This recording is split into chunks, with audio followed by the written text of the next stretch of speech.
All right. This is the vendor area. This is actually the static displays. Really cool stuff. Modrite. ASC tube traps. Big fan of them. Use them myself. Going to be using some of their products for in-wall in my Airbnb. Who is this clown? As seen on Audiophile Junkie. What the hell is that? Potpourri. Argento. Really cool. All right, let's go. We go YG off to the right. And then Infigo. Illusio yeah. off to the left. That's interesting. Okay, let's go to. Oh, this is the Duke. Is that the Duke's? So Duke Lejeune is a long time. One of the oldest. One of the first audiophiles I met in New Orleans was Duke Lejeune. He had SoundLab A1s. So one reason I like electrostatics is due to Duke Lejeune. Gentleman back there.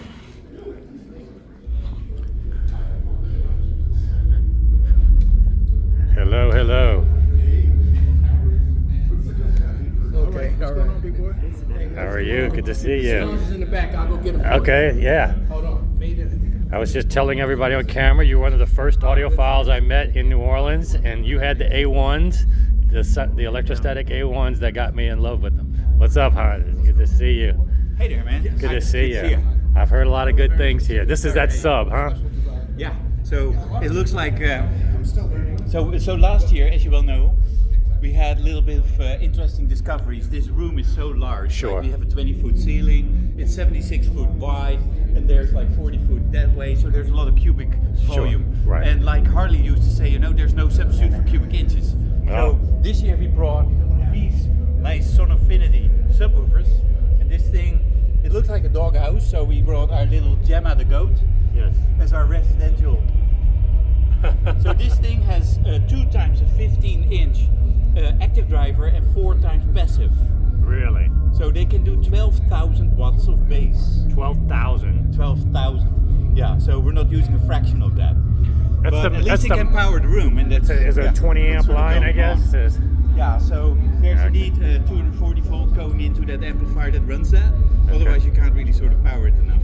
Right. Yeah. No, of course. So, and Bill is the one that brings that. So he's now running a bit of a Blade Runner track that has some bass in it, as you see. I do hear a little bit of bass. Yes, I do. Yeah, just a little. Yeah. And these are Duke's. Yeah. So this is the new Illusio audio by Duke Lejeune and James Romaine. Okay. And so these speakers, as you can see, they are towed in quite a bit. Yes. And that's always the sort of design in these horns. Yes. One of the beautiful things is when I'm here, for instance, I'm essentially very close to that speaker. So this one wins with proximity, and that one wins with on axis. So I get a stereo image that is still everywhere enjoyable. Yes. So that makes it actually very nice for this room, because the sweet spot is pretty much all of those chairs over there. Right, you're getting the wider sweet spot. Yeah, with exactly, that's right. And isn't there a rear firing horn? There is actually. Yeah, let's take a look at that. If you take a look here at the back, then you'll see that there's 2 things going on. First of all, there's a super tweeter that basically takes everything from 10 kilohertz and up and creates a little bit of a sort of dipole effect in the speaker. Right. And then here we have our LoRa horn. So this adds reverberant energy via the wall, right, and it creates late onset reflections. So that's also what it's called, LoRa, late onset reflect array. Okay. Yeah, assist.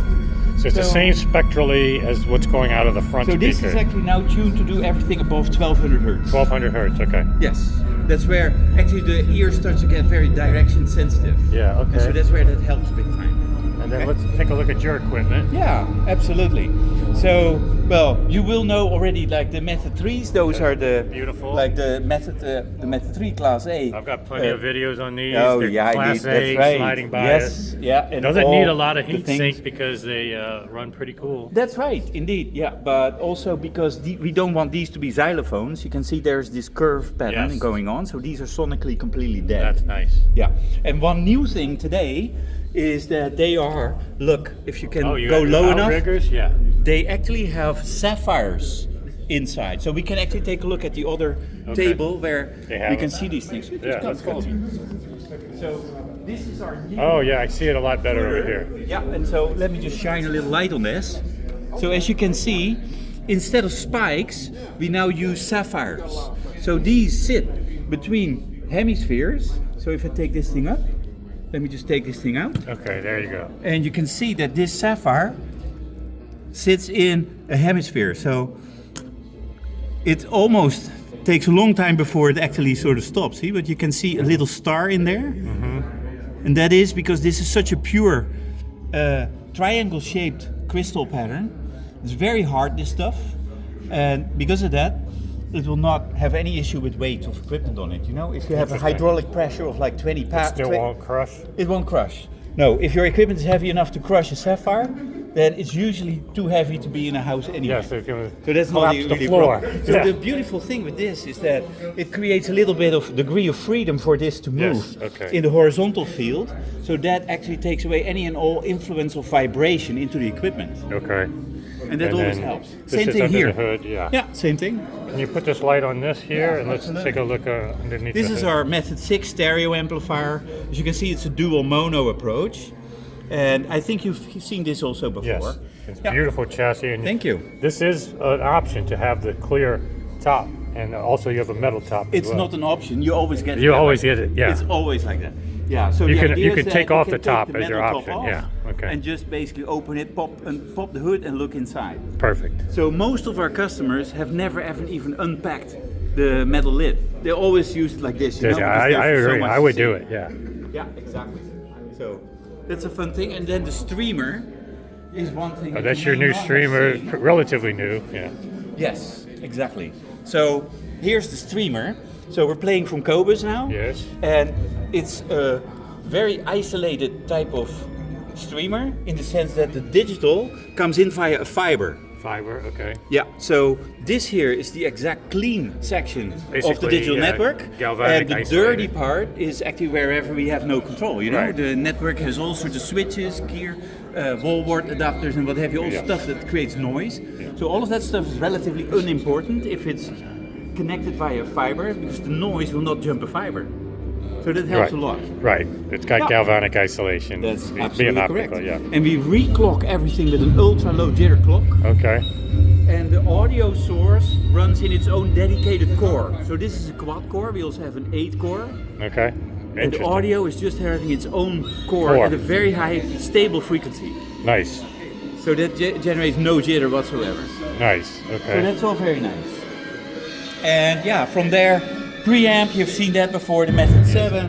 Whole bunch of capacitor. This is a box of linear power supplies with a full analog path. Very nice. That's nice and bombastic. Yeah, let me stand behind here and get a little impression of the, Yeah. or maybe we could play Hey, is some there a regular particular music. track that I can play for you? Anything, but maybe So can I take this over? let's play some country. Let's play Chris Stapleton, Oh, yeah. since we're in Texas. Sure. Okay, let me just set that up for that. Alright. So? Oh. Sorry. Yeah, question. Oh, yes, I have. If you run one box into 2 channels in one box, I'm having a little synchronization problem. Okay, there we go. So Chris Stapleton. Yes. Yeah, that's always nice.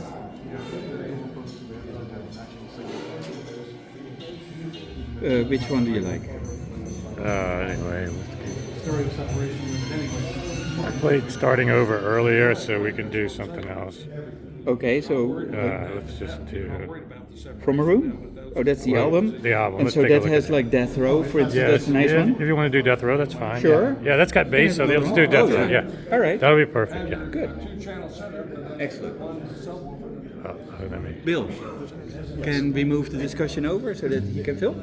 Thank you.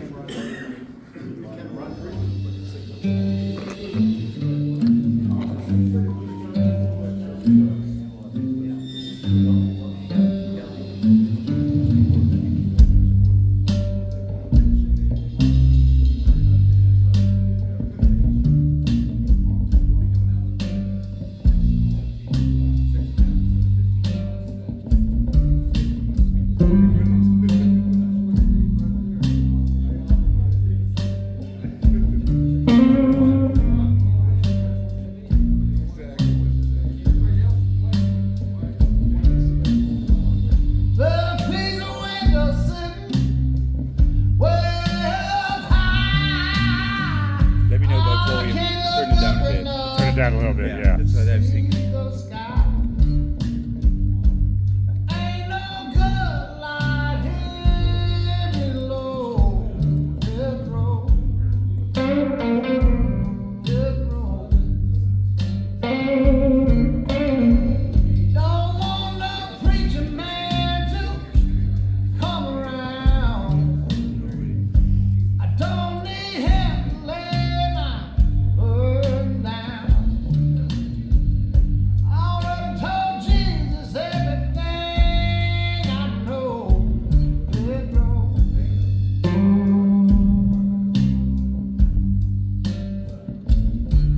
Do you know how low the horn goes?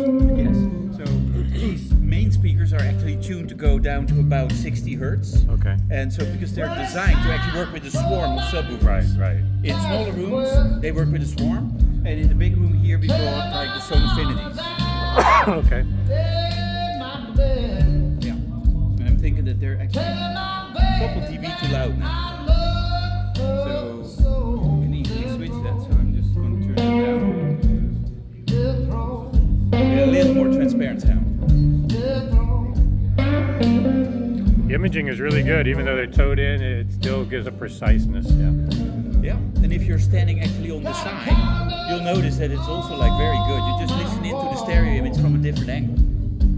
And that's the sort of thing we like to have all these chairs and equally good listening